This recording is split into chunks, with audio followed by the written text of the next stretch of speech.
আসসালামু আলাইকুম, আশা করি সবাই ভালো আছেন। তো আজকে আমরা নিয়ে আসছি দুবাই ভিসার সর্বশেষ যে আপডেট, সেই আপডেটটি নিয়ে। আপনারা জানেন যে দুবাই বর্তমানে 2টি ভিসা চালু আছে। একটি হলো আপনার দুবাই হাই প্রফেশনাল ভিসা, অন্যটি হলো ট্রান্সগার্ড ভিসা। ট্রান্সগার্ড যে ভিসাটি সেটি হলো আপনার কিন্তু আপনি ইন্টারভিউ দেওয়ার মাধ্যমে কিন্তু আপনি আবেদন করতে পারবেন। এটি কিন্তু ইন্টারভিউ ছাড়া আপনি আবেদন করতে পারবেন না, এবং আবেদন করতে অবশ্যই আপনার পাসপোর্ট, তারপর আপনার আইডি কার্ড, পাসপোর্ট সাইজের ছবি সেগুলো লাগবে, এবং আপনাকে কিন্তু সরাসরি ভিডিও কলের মাধ্যমে ইন্টারভিউ দিতে হবে। এবং এটি 21 তারিখ পর্যন্ত ইন্টারভিউ ডেট আছে। 21 তারিখের ভিতরে কিন্তু আপনি আবেদন করতে পারবেন, ইন্টারভিউ দিতে হবে। আর ইন্টারভিউর মাঝে অবশ্যই আপনাকে 2টি ভাষার দক্ষতা থাকতে হবে, যেমন ধরেন আপনার ইংরেজি অথবা হিন্দি।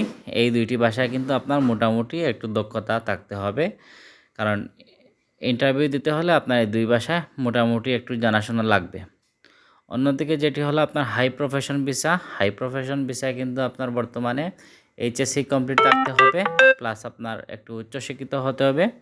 এবং হাই প্রফেশন ভিসায় আপনার যে ব্যাংক ডকুমেন্টগুলো আছে সেগুলো জেনুইন থাকতে হবে, প্লাস আপনার পাসপোর্ট, বৈধ পাসপোর্ট থাকতে হবে, সার্টিফিকেট সবগুলো অরিজিনাল থাকতে হবে। অন্যদিকে যে ভিসা আছে আপনার visit visa, transfer visa, family visa, সেগুলো বর্তমানে কোনো আপডেট এখনও আসে নাই।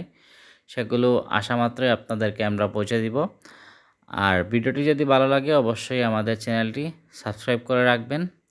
আমরা দুবাইয়ের নতুন যে আপডেট, সে আপডেটগুলো আসা মাত্রই কিন্তু আপনাদের কাছে পৌঁছে দিব।